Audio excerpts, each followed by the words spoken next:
Well, I hope you're hungry because we have a massive Game 5 coming up tonight on 880 Ched.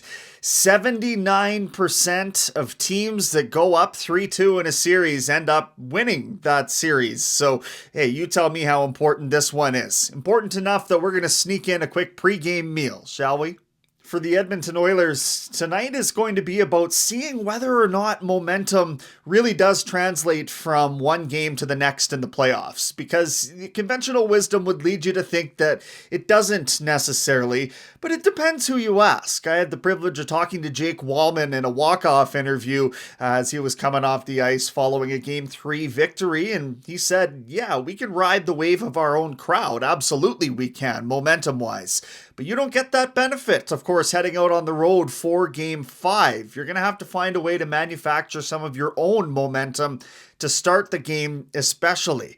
And this is something that Edmonton needed to do a better job of regardless of the venue. They've only scored the opening goal once so far in this series, and they ended up coughing up that 2-goal lead that they had built up, and that was part of them leading for only 29 minutes in this entire series. So you know for sure that Edmonton would like to be out on their front foot in this one. That's an obvious statement here. And I feel like another obvious thing to point out would be the special teams and the importance there. But really, that's dictated a lot of the outcomes of these games. And certainly in the last one, with the power play goal finishing things off in overtime, that was a slow build through the overtime frame in Game 4 to what the Oilers ultimately culminated in with that game winner. But prior to that, they had also scored earlier in the game, and maybe most importantly, they had stopped what LA had been doing then, torturing them essentially with the man advantage.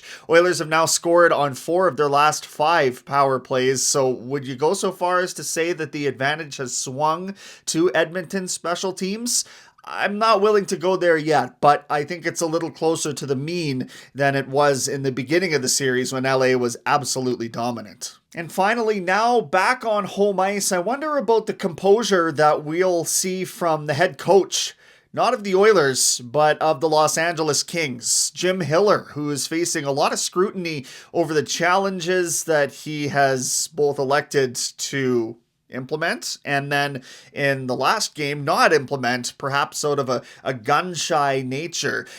He's going at it with reporters. He's playing really just 3 lines and 4 defense. So there's a lot of questions about how this team has failed to close out an Edmonton team that they're holding leads over, that they held a series lead over 2-0, and that there was a lot of, well, again, this momentum word coming out of the first 2 games. They've lost all of that. So as a head coach, how do you go about calming things down? There's not a lot of calm reverberating out of that LA area these days. It seems to be a lot of tension, a lot of confusion, and a lot more questions than answers. So we'll see if Hiller chooses to stick to his guns and continue rolling just 3 lines, making it very difficult on those players, or if with a little more control of the matchups to benefit him on home ice, he elects to implement more of your Brant Clarks, for example, to help back the ice time off of the guys. His defensemen, for example, were playing 34,